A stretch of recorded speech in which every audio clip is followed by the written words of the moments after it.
जिसे अहमक होना कहते हैं कि आपको दूसरे के दर्द का कोई एहसास नहीं है और आप एक चीज को उनके सर पे तोहमत की तरीके से लाद रहे हैं।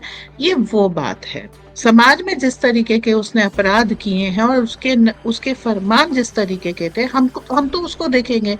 औरंगजेब को जैसे अबू आजमी इस समय महिमा मंडित कर रहे हैं, वो क्या कह रहे हैं कि आप जिसको एडमायर करते हैं वो आप उसको फॉलो करते हैं। तो अब उसने जो है शंभाजी महाराज के टुकड़े टुकड़े काट करके 28 दिन तक टॉर्चर करके उनको, जब वो मर गए उनके जख्मों पे नमक मिर्च लगवाए, वो सब। आप क्या कह रहे हैं? जय हिंद, नमस्कार। मैं अंबर जैदी स्वागत करती हूँ आप सबका एक बार फिर से हमारे आज के कार्यक्रम में। और आज हम बात करने वाले हैं औरंगज़ेब के अराउंड जो विवाद छिड़ा हुआ है। और ये विवाद छावा फ़िल्म के आने के बाद एक बार फिर से, हालाँकि औरंगज़ेब हमेशा विवादों का हिस्सा बने रहते हैं। किसी न किसी समय पर पॉलिटिक्स से या किसी न किसी बहाने एक विवाद छिड़ जाता है जब भी औरंगज़ेब का नाम आता है। अभी रिसेंटली छावा फ़िल्म रिलीज़ हुई, जो कि बहुत बड़ी हिट साबित हुई, और उसके बाद ही ये पूरी बहस छिड़ गई। और एक बार फिर से जो सपा नेता है अब्बू आज़मी, उन्होंने औरंगज़ेब को लेकर जो बात कही, जो बयान दिया, वो एक बार फिर से विवाद का हिस्सा बन गया, जिसके चलते वो विधानसभा से पूरे ही सत्र के लिए निलंबित कर दिए गए हैं। और कई सारे ऐसे जो अपडेट्स हैं, उस पे हम चर्चा करेंगे। और हमारे साथ आज जुड़ी हैं हमारी मेहमान मंजरी जी, जिससे हम इस पूरे विवाद को समझेंगे। बहुत-बहुत स्वागत है मंजरी जी आपका। नमस्कार, जय हिंद। धन्यवाद। नमस्कार। मंजरी जी, औरंगज़ेब का नाम जब भी याद नहीं आता, बल्कि कहना चाहिए जब भी उसका नाम लिया जाता है, जब भी कोई फ़िल्म आती है, कोई डिबेट होती है, कोई सोशल मीडिया पे कुछ लिख देता है, तो एक विवाद खड़ा हो जाता है। बहुत सारे लोग आज भी उसको रहमतुल्लाह अलैह कहते हैं। मैं खुद एक टीवी डिबेट में शामिल हुई, जहाँ पे जिन साहब से शुरुआत की गई, उन्होंने ही रहमतुल्लाह अलैह करके शुरुआत की गई। जिन लोगों को रहमतुल्लाह अलैह का मतलब नहीं पता, मैं उनको बता देती हूँ कि जो बहुत बायज़ और बहुत इस तरह की शख्सियत होते हैं, उनके लिए इस टाइटल का इस्तेमाल किया जाता है कि उन पे अल्लाह की रहमत है, ऐसे लोग। तो वो एक ऐसा क्रूर शासक, जिसने गुरु तेग बहादुर के बच्चों को का सर कलम किया हो, जिसने कितने ही हिंदुओं पर ज़ुल्म ढाए, जो काशी विश्वनाथ, द्वारकाधीश और बड़े-बड़े जो मंदिर थे, उनको ढाया हो। हालाँकि तो उसका पैरेलल ये भी दिया जाता है कि अगर उन्होंने मंदिर ढाए, तो उन्होंने बड़े मंदिरों को दान भी दिया, ये भी किया, वो भी किया। ये सारी जो बातें हैं मंजरी जी, इसको आप किस तरह से देखते हैं कि आज भी भारत में औरंगज़ेब को का समर्थन करने वाले या उसको समर्थन देने वाले लोग होते हैं, मौजूद हैं, और आज भी राजनीति में ये बातें होती हैं। किस तरह से देखती हैं आप इसको? जिसे अहमक होना कहते हैं कि आपको दूसरे के दर्द का कोई एहसास नहीं है और आप एक चीज को उनके सर पे तोहमत की तरीके से लाद रहे हैं। ये वो बात है। औरंगजेब अपनी पर्सनल लाइफ में अगर बहुत अच्छा था, टोपियां बिन करके पैसे कमाता था, हुँ। दैट्स ओके, बट उसने समाज में क्या किया? समाज में जिस तरीके के उसने अपराध किए हैं और उसके फरमान जिस तरीके के थे, हम तो उसको देखेंगे। आप पर्सनली करप्ट हैं या नहीं करप्ट है। जैसे फॉर एग्जाम्पल कोई एक व्यक्ति है जो अच्छे से समाज का ख्याल रखता है, अगर उसने अपनी लाइफ में कोई एक दो करप्शन किए हैं तो आप उनको माफ कर सकते हैं कि एज अ पर्सन उससे गलती हो गई है। बट पूरे समाज के ऊपर उसका अच्छा इफेक्ट था। हुँ। जिस तरीके से आप इस समय ट्रम्प को ले रहे हैं कि उन्होंने कुछ पास्ट में गलतियां की थी, आप भूल करके आज वो जो अच्छा काम कर रहे हैं उसको उसकी चर्चा कर रहे हैं। उसके जस्ट विपरीत औरंगजेब है, जिसने पर्सनली एक अच्छी लाइफ जी, चलो मान लेते हैं, लेकिन समाज पे जो किया, जिसको लोगों ने महिमा मंडित किया, जो औरंगजेब को जैसे अबू आजमी इस समय महिमा मंडित कर रहे हैं, वो क्या कह रहे हैं कि आप जिसको एडमायर करते हैं वो आप उसको फॉलो करते हैं। तो अब उसने जो है शंभाजी महाराज की एक एक नाखून खींचा, जबान कितना निकाली, आंखें फोड़ी और ज़ुल्म एक एक हड्डी तोड़ करके अंग टुकड़े टुकड़े काट करके 28 दिन तक टॉर्चर करके उनको, जब वो मर गए उनके जख्मों पे नमक मिर्च लगवाए, वो सब। आप क्या कह रहे हैं? इस कॉन्डक्ट को हम फॉलो करेंगे? आप जिसको एडमायर करते हैं, देखो, वो जो एट्रोसिटी की है उसको बयां करके या सुनते समय भी एक बहुत झटका लगता है, दबाव महसूस और होता ये है। सिर्फ मंजरी जी, ये सिर्फ संभाजी महाराज के लिए ये नहीं है, साथ ये अकेले की है। कितने ही लोगों के साथ इस तरह की क्रूरता और बर्बरता की, और ऐसे इंसान को आप इतना पूजते, इतना सम्मान कैसे दे सकते हैं, जो इंसानियत के विरुद्ध हो? कांग्रेस उसके नाम पे सड़कों का नाम रख रही है। एक शहर का नाम था औरंगाबाद, अब तो चलो उसे संभाजी नगर कर दिया गया है। तो बात यह है, आप जिसको, जिसकी तारीफ कर रहे हैं, जिसका महिमा मंडन कर रहे हैं, आप उसको फॉलो करेंगे तो ये समाज, जो समाज नहीं कहना चाहिए मुझे, मुझे कहना चाहिए अबू आजमी, अबू आजमी औरंगजेब को फॉलो करना चाहते हैं। सिखों के गुरुओं के साथ जो किया, सब सब चीजें हैं। तो औरंगजेब को जो अपना हीरो मानते हैं और उसको जो भी उसको अच्छे अच्छे टाइटल्स देते हैं, इसका मतलब है उस व्यक्ति की मेंटालिटी है कि हिंदू समाज के ऊपर जो अत्याचार हुआ वो सही हुआ। इसका प्रतिकार, अगर आप उसकी आइडियोलॉजी को आगे लेके चलना चाहते हैं, तो इसका प्रतिकार आज भी होगा। और अगर इसका प्रतिकार होना शुरू हो गया और आप इसी तरह बहस करते रहे, तो ये आपके लिए भी ठीक नहीं होगा। उस समय हम सह गए, कितनी वो मूवी में भी दिखाया है। मूवी में, अब मैं ये कहूंगी, 10% नहीं दिखाया है जो एट्रोसिटीज हुई है, जिस तरीके के जो है। आ, आज भी आप निर्भया कांड को, जो जिसको देख करके पूरा भारत उद्वेलित हो गया था, वो छोटी बात थी। उससे भयानक भयानक एट्रोसिटी हुई है। ऐसे थोड़े हिंदू और स्त्री जो है आग में अपने आप को झोंक देती थी कि इनके हाथ में पड़ने से तो अच्छा जल के मर जाना है। तो कुछ तो इस तरीके के विभत्स कांड हुआ किए होंगे। तो वही मेंटालिटी आज मैं पाकिस्तान में देखती हूँ। कैप्टन सौरव कालिया, एक एक हड्डी तोड़ी, जिस तरह के वो किए, किसी किसी का सर काट करके उससे फुटबॉल खेलना। और जो सेना आती है उसके भालों के ऊपर बच्चों का सर है। और ये हमने अब देखे, ऑफ लेटली कह रहे हैं, जो मेरठ के दंगे हुए थे जिसमें पीएससी के जवानों ने प्रतिकार किया था, क्या गलत किया था कि आप गर्भवती स्त्री का बलात्कार कर उसका पेट फाड़ के बच्चे को भाले की नोक पे लेके चल रहे हैं। ये विभत्स अभी स्वतंत्र भारत में हुए हैं ये कांड। बिल्कुल, तो अगर आप इस मेंटालिटी को प्रमोट करते हैं, आप इस मेंटालिटी को अप्रिशिएट करते हैं, तो फिर इसका खात्मा तो जरूरी है, क्योंकि सभ्य समाज में ऐसी मेंटालिटी, ऐसी मानसिकता की कोई जगह नहीं है।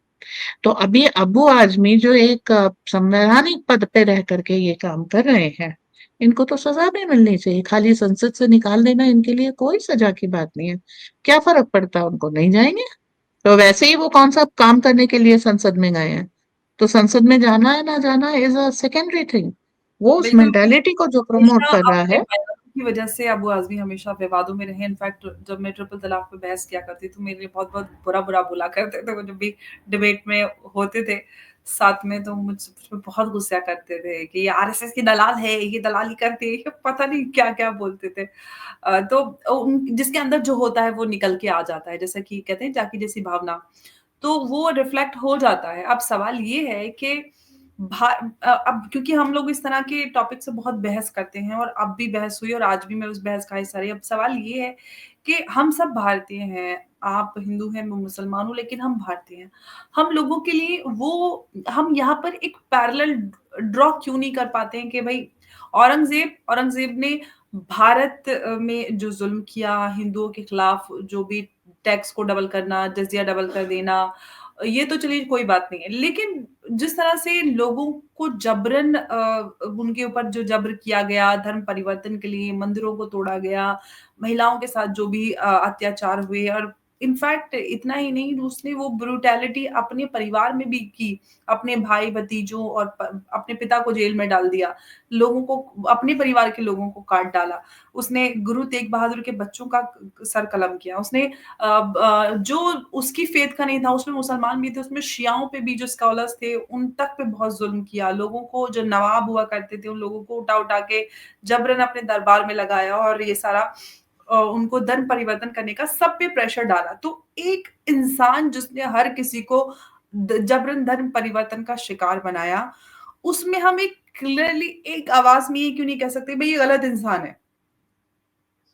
देखिए, हम आज बात कर रहे हैं भारत की आंतरिक एकता की, ठीक है। जी, अब अगर आप ये सोचिए, मेरे घर में कोई एक ऐसा व्यक्ति हो जिसने आपके ऊपर अत्याचार किया हो, मैं उसका महिमा मंडन करूं, तो आप और मैं एक नहीं हो सकते। इसी तरीके से औरंगजेब का महिमा मंडन करने से वो एकता कभी नहीं हो सकती, वो सामाजिक समरसता नहीं आ सकती, और इसीलिए अबू आजमी इतने कार्यान्वित है।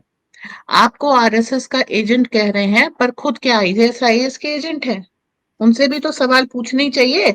मैं आरएसएस की एजेंट हूँ, कोई बड़ी बात नहीं है, आरएसएस भारत का निर्माण कर रही है। तुम मुझे किसके सबको एजेंट हो? अलकायदा के? आईसिस के? किसके एजेंट हो? पलट के पूछना चाहिए।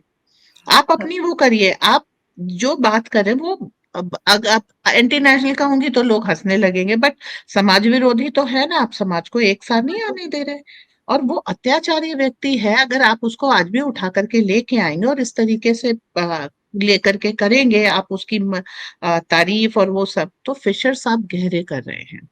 और हमारे लिए जानना जरूरी है, जिसको आप कहते हैं कि वो तो खाली पैसे के लिए आए थे, नहीं, वो भी जिहाद था। तो जिहाद को जब आप, क्योंकि वो धन परिवर्तन करा रहा था ना, तो वो जिहाद था। और अगर आप उसकी महिमा मंडन कर रहे हैं, तो आपके साथ साथ वो जो मुसलमान शांति से रहना चाहते हैं, जो आज ये देख रहे हैं कि ये हमारे राज्य का विकास करेगा, जैसे जो मिल्कियापुरी में हुआ, कि उन्होंने एक हिंदू को वो किया कि ये हमारा रिप्रेजेंटेशन कर सकता है। आप उसको मुख्य धारा में आने से रोक रहे हैं। आप ये साबित करें कि वो मासूम व्यक्ति भी आप ही के तरीके का आतंकवादी मानसिकता रखने वाला है, और आप अपनी हरकत से उसको भी शक के दायरे में खड़ा कर रहे हैं। ठीक है। औरंगजेब की महिमा मंडन में हम कहेंगे हमारी रोमिला थापर का ज्यादा हाथ है रादर देन किसी और का। लेकिन अगर आज अबू आजमी इस तरीके की वो रखते हैं, तो ना तो मैं रोमिला थापर का समर्थन कर सकती हूँ, ना अबू आजमी का। मेरे लिए तो दोनों दंडनीय है।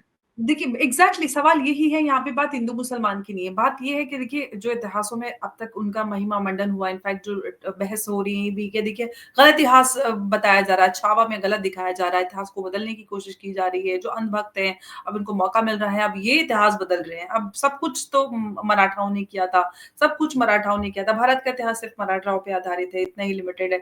तो ये ट्रोलिंग, ये सारी चीज़ें जो चल रही हैं, अब सवाल ये है कि इससे पहले जो मुग़ल-ए-आज़म और इस तरह की फ़िल्में बना करती थी, जिसमें मुगलों का महिना मंडन होता था, तब नहीं कहते थे कि गलत इतिहास से तथ्यों के आधार पर दिखाना चाहिए था। आज जब सत्य सामने आ रहा है तो इनको कहना पड़ रहा है कि भई आप तो तथ्य तोड़-मरोड़ रहे हैं। और सवाल ये भी है, चाहे रोमिला थापर हो या फिर कोई ये हम उनकी बात करें आज़मी साहब की। कुछ भी हो सकता है। सवाल ये है कि आप गलत का महिमा मंडन, एक क्रूरता का, एक क्रूर शासक का महिमा मंडन कैसे कर सकते हैं? और फिर आप कह दें कि वो तो शासक हैं, वो मुसलमान नहीं थे, वो कौन-सा दीन को फ़ॉलो करते थे। तो अब सवाल ये है कि आपका ये भी समझ में नहीं आ रहा है कि या तो वो शासक थे या फिर वो रहमतुल्लाह अलैह थे, कोई शासक रहमतुल्लाह अलैह कैसे हो सकता है? तो बड़ा कन्फ्यूज़न है ये, क खुद अपने जाल में फँसे नज़र आ रहे हैं, लेकिन खुद को मज़लूम भी मतलब दिखाना होता है कि हम तो हमारे साथ गलत विक्टिम कार्ड तो क्रेडिट कार्ड से ज्यादा चलने वाली चीज है, वो तो मैं मानती हूँ।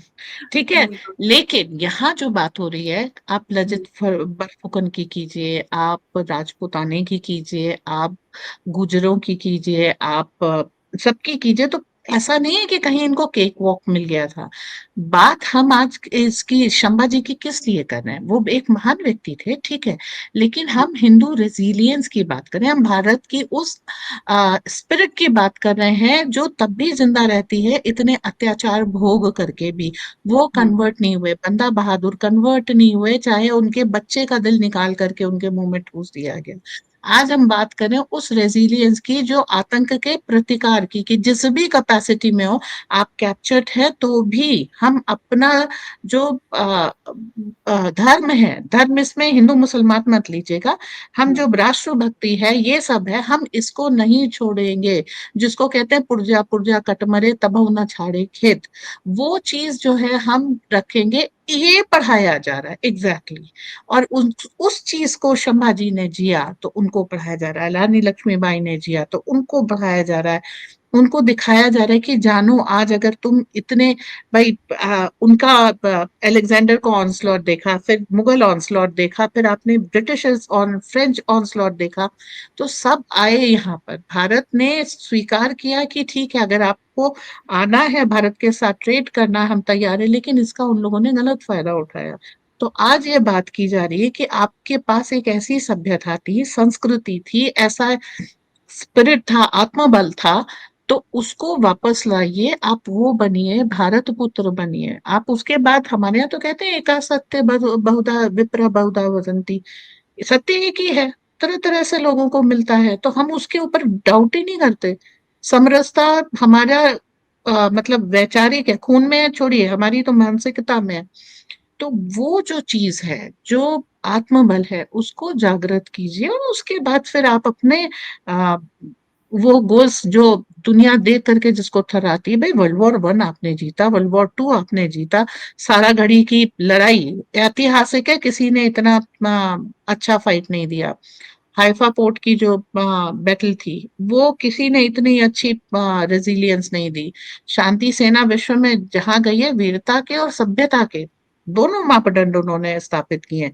और वीरता सभ्यता के साथ जो लोकल्स का जो केयर करते हैं हमारे सैनिक, भूतपूर्व है, ऐसे थोड़े 10 साल के अंदर भारत जो है ग्लोबल साउथ का लीडर बन गया। तो जो वो आपके सनातनी इन्नेट गुण हैं, उनको बाहर लेके आइए, और किसी भी आपदा में, किसी भी अत्याचार के आगे घुटने ना टेकिए। ये सिखाने और पढ़ाने की कोशिश हो रही है। अब जिन लोगों ने इसको जिया है, उनकी कहानियां सामने आएंगी। वो 4 साल का बंदा बहादुर का बच्चा भी आएगा, उसकी कहानी भी, कि जिसने वीर गति प्राप्त की थी। उन्होंने पूछा था, डर तो नहीं लग रहा है? डर क्या होता है? तो हर वो चीज अब सामने लाई जा रही है। क्यों? क्योंकि अभी तक जो झूठ पढ़ाया जा रहा था, ये जिहादी, डकैत, लुटेरे, इनके अलावा वो थे नहीं कुछ भी। तो ऐसे में आप बहुत सारी चीजें आएंगी सामने। अभी तो शुरुआत हुई, अभी तो आपको पूरे पूरे अत्याचार दिखा नहीं पा रहे जो इन्होंने किए हैं। अभी तो उसकी झलकी में जब इतना सहम गए हैं लोग, तो सोचिए जब पूरा सत्य आएगा। और सत्य कहाँ से आएगा भैया? आपके दरबारी चाटुकारों ने जो लिखा है, हम पेज बाय पेज उसको ट्रांसलेट करके पढ़ा देंगे। खत्म। आप ही के व्यक्ति थे वो। कोई किसी राजपूत, किसी मराठा ने जो लिखा है, वो तो आज भी नहीं पढ़ाया जाता। संभाजी के बारे में, संभाजी के दरबार में क्या लिखा गया, ये नहीं पढ़ाया गया। आप संभाजी के बारे में जो औरंगजेब के दरबारी ने लिखा है, वो पढ़ा रहे हैं। तो हम भी वही टेक्स्ट ला करके पढ़ाएंगे जो वो खुद ही कहता है कि हमने ये मंदिर गिराया, हमने यहाँ पर इतने लोगों को मारा, इतने मंगलसूत्र तोले, इतने बड़ी खोपड़ियों का एक पिरामिड बनाया, उसके ऊपर हमने ये किया। ये तो आप लिख रहे हैं ना, हम तो वही बता रहे हैं जो आपने लिखा है। अब इसमें आप उसको महिमा मंडित करेंगे, तो फिर दूसरों के गुस्से का पाठ बनेंगे। जो गलत था उसको गलत कहना अब शुरू करना पड़ेगा। और अबू आजमी, उनके साथ कुछ भी नहीं हुआ। एक दो लोगों ने बहस में विरोध कर दिया, किसी ने ठीक है 4 दिन संसद आने से मना कर दिया, इसे सजा कहते हैं? नहीं है, इसमें मजा है। वो तो अपना काम करके आराम से पार्टी कर रहा होगा। He did his job. अब उनको तो काम भी नहीं करना पड़ेगा, उनको विधानसभा जो फालतू में पैसा मिलने हैं, दूर रहने के पेट्रोल लिए भी कहा। बच गया। हाँ, हाँ, जी। लेकिन अब जो राजनीति की हम बात कर रहे हैं, परिसीमन की भी बात हो रही है, वोट बैंक पॉलिटिक्स, ये सारी चीज़ें। क्या और कैसे हो पाएगा? क्या असर पड़ेगा वोट बैंक पॉलिटिक्स पे? मंजरी जी? जो लोग अबू आजमी से सहमत नहीं हैं, वो अब इनसे छिटक करके दूसरी तरफ जाएंगे। अब ये समाज भी मुझे स्प्लिट होते हुए दिखाई दे रहा है, जहां पर ये भी लोग, आपकी बात कट रही है, आप बिल्कुल सही कह रहे हैं। और जो कुछ भी अबू आज़मी के खिलाफ कार्रवाई हुई, विपक्ष ने उसका स्वागत किया। उन्होंने कहा है कि हमें कोई आपत्ति नहीं है, जो उन्होंने बोला है, जो बयान दिया है, वो आपत्तिजनक है और फैसले का स्वागत किया जाता है। वो लोग अब एक समाज ये नहीं चाह रहा कि हम इनकी गलतियों की सजा भुगतें। बहुत बड़ी आबादी है, और धीरे धीरे उसने खोल करके इनको रैट आउट करना चालू किया कि इनको बाहर निकालो, ये हमारा हिस्सा नहीं है। और वो मुख्य धारा में शामिल हो रहे हैं। तो हुँ, एक ये चीज होगा। परिसीमन जो किया जा रहा है, जो शुरू में कंस्टिट्यूएंसी बनाई थी, वो वोट बैंक को ध्यान में रख के बनाई थी। अब जो परिसीमन किया जा रहा है वो आबादी के हिसाब से, भाई 1 लाख की आबादी का एक रिप्रेजेंटेशन फॉर एग्जाम्पल होना चाहिए। अब एक कंस्टिट्यूएंसी आप जीत लेते हैं 20,000 की आबादी से, और दूसरी कंस्टिट्यूएंसी आप जीतते हैं 40 लाख की, या सॉरी 2 लाख, 4 लाख की, 5 लाख हुँ, की। तो 20,000 और 5 लाख में वोट परसेंटेज बहुत फर्क है। और जी, तो अब जो परिसीमन किया जा रहा है वो इसलिए कि 1 लाख की आबादी के ऊपर एक जो है एमएलसी होगा, इस तरीके से। और आज मान लीजिए 10 एमएलसी के ऊपर एक एमएलए होगा, तो उसको जो है नंबर के हिसाब से किया जा रहा है, तो हर हुँ, कंस्टिट्यूएंसी की सीमा बदलेगी। जी, और जो इस तरीके से दिया गया था कि कुछ कि 20 लाख की यहाँ पर आबादी है, तो हम जो है उसको एक वो कर दें, उसमें उन्होंने मुस्लिम बहुल कर दिया, फिर वोट बैंक पॉलिटिक्स आ गई, फिर वहां पर कैराना वाला हाल होने लग गया कि हिंदू ने पलायन करना शुरू कर दिया, क्योंकि आपका वोट बैंक मेजर आ रहा है मुस्लिम्स की तरफ से, तो आपने हिंदुओं की केयर नहीं की। तो ये सारी चीजें निकलना शुरू हो जाएंगी। अब क्या है, न्याय है, सामान है, सबके लिए समान है। और देखिए इसमें फिर जो कई लोग जहां पर मुस्लिम बहुल आबादी है वहां पर शरिया लगाने की भी बात करते हैं। जब कोई मुस्लिम महिला 3 तलाक तलाक से पीड़ित होकर के थाने जाती है, तो थाना अध्यक्ष मुस्लिम है, वो शरिया समझाने लग जाता है। वो लड़की कहाँ जाए, बच्चों को लेकर के 5 मिनट के अंदर सड़क पे है, मायके जा नहीं सकती, कोई वहां बड़ी अमीरी नहीं है, ससुराल से निकाल दी गई है, सड़क पे खड़ी है, कहाँ जाए। तो उन सब चीजों को देख करके फिर अब धीरे धीरे क्लैरिटी आ रही है, सशक्तिकरण हो रहा है उस व्यक्ति, उस मार्जिनलाइज्ड माइनॉरिटी का, जिसकी कोई सुनता ही नहीं था, जिसको तो बस इस्लाम के नाम पर जो है जुल्म सितम सहने के लिए मजबूर करते थे। तो अब धीरे धीरे अबू आजमी जैसे लोग, आ, कौन से रशीदी थे ना, मौलाना रशीदी बोले थे इस बार मैंने भी बीजेपी को वोट दिया है। जी, तो जी। देखिए, हाँ, तो रशीदी जब सुधार सकते हैं, वो तो सबसे पहले वो तो हाथ पैर से भी लड़ने लग जाते थे स्टूडियोज बिल्कुल, में। हाँ, तो जब वैसे व्यक्ति में थोड़ी सी बुद्धि आ गई, नहीं नहीं नहीं, मैं नहीं मानने को तैयार, मजबूरी हो गई है, ठीक है, कभी नहीं मानूंगी कि उस व्यक्ति को बुद्धि आ सकती है। तो ये एक परिवर्तन है जिसका हमें फिर भी स्वागत करना चाहिए कि ठीक है, जो अब सही हो जाए वो भला, इसको कोई ना रोक सके। और अब वो आजमी का जो टारगेट है वो इस परिवर्तन को रोकना है। ये सारी चीजें ठीक होनी चाहिए। तो और इसीलिए परिसीमन, हाँ, इसीलिए इतना गुस्सा हो रहे थे। अब देखिए वो फतवा जारी करके आप चुनाव नहीं जीत पाएंगे। 26 वो में तो मंत्री परिसीमन, जी महाराष्ट्र चुनाव में भी दिखा। उन्होंने बहुत सारा वो जो थे मौलाना साहब जिनसे स्वरा भी मिलने गई थी, उन्होंने पहले तो काफ़ी बयानबाज़ी दी कि वोट हमें एक साथ देना चाहिए, ये वो यूनाइट करने की। फिर उसके बाद जब वो फेल हो गए तो उन्होंने माफ़ी भी माँग ली चुनाव हारने के बाद। तो वो तो फेल होता दिख रहा है सारे चुनावों में। इन लोगों को कब समझ में आएगा कि हम हिंदू-मुसलमान के नाम पर या ऐसे लोगों को एक तरफ तो आप डेमोक्रेसी की बात करते हैं, आज़ादी की बात करें, दूसरी तरफ दीन के नाम पे वोट आप यूनाइट करने की बात करते हैं। ये कब तक चलने वाला है? फिर कहते हैं डेवलपमेंट नहीं हुआ। जब आप उनके इलाके में एटीएम लगाने जाएं तो उसको हराम घोषित करेंगे, फिर कहेंगे मुसलमानों का डेवलपमेंट नहीं हुआ। ये दोहरी पॉलिटिक्स खत्म। अब देखिए, ओवैसी एक समय खतरे की तरह लिए जाते थे, अब मजाक की तरह लिए जाते हैं, तो ऐसे लोगों का यही गत होगी।